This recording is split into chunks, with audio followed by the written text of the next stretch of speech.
Hi, you'll have to excuse the angle. I'm cat sitting for my son. I'm down on the floor because, I don't know if you can see him. There he is.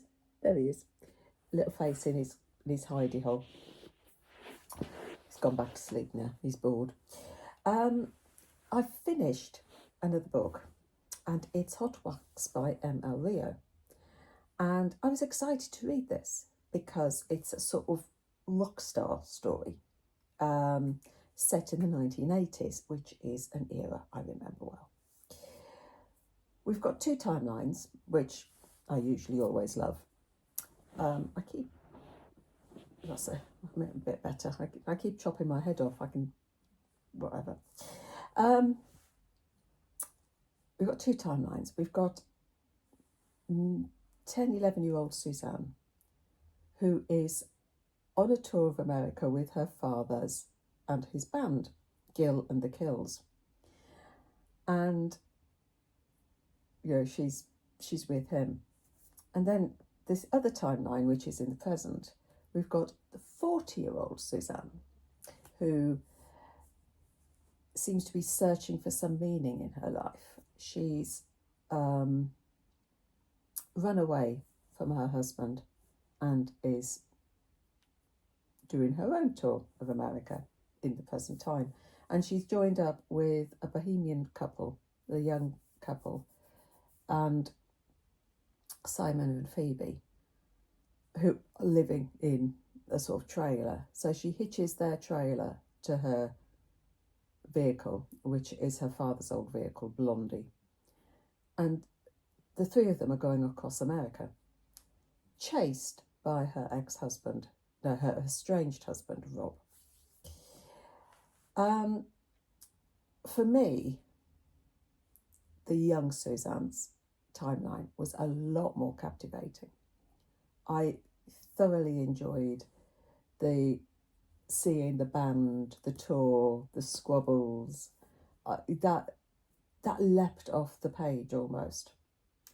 Although you did wonder at times, as an adult, whether this was the sort of life that the young Suzanne should have been exposed to. But she totally devoted to her father, and in his way he was totally devoted to her.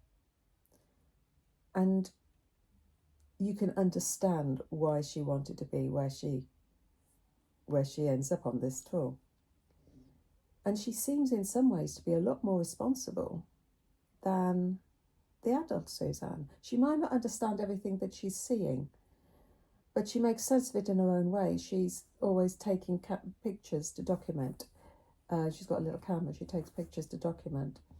She's got her crayons where she's tracing out the route they're going. And yeah, I like this Suzanne and this period. The older Suzanne, the death of her father seems to have almost set off a midlife crisis, and she seems to be trying to find answers to things that happened in her childhood, trying to find the person that almost got lost when she was a child. We go from the 11-year-old to the 40-year-old. We don't really see a lot of what's in the middle. But you feel that she's searching for something. You do wonder, I wondered, why she ever married Rob, especially when you have his points of view. He is certainly not a character that you warm to. So why did she ever end up with him? But then again, I didn't really think a lot of the adult Suzanne, which was a pity. Usually with two timelines, you've got a feel for both the characters in both eras, is that the right word?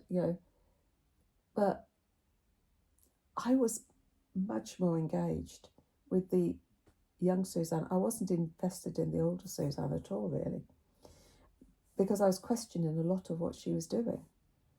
And I almost wished at times that the book had been purely about the young Suzanne, because I just love that bit.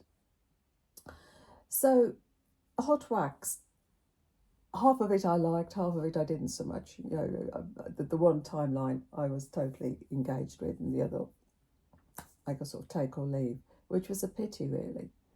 But, you know, that happens sometimes with books, doesn't it? So that was Hot Wax by M L Rio.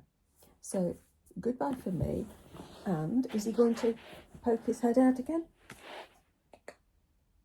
No, fast asleep. So see you later. Take care. Happy reading. Take care.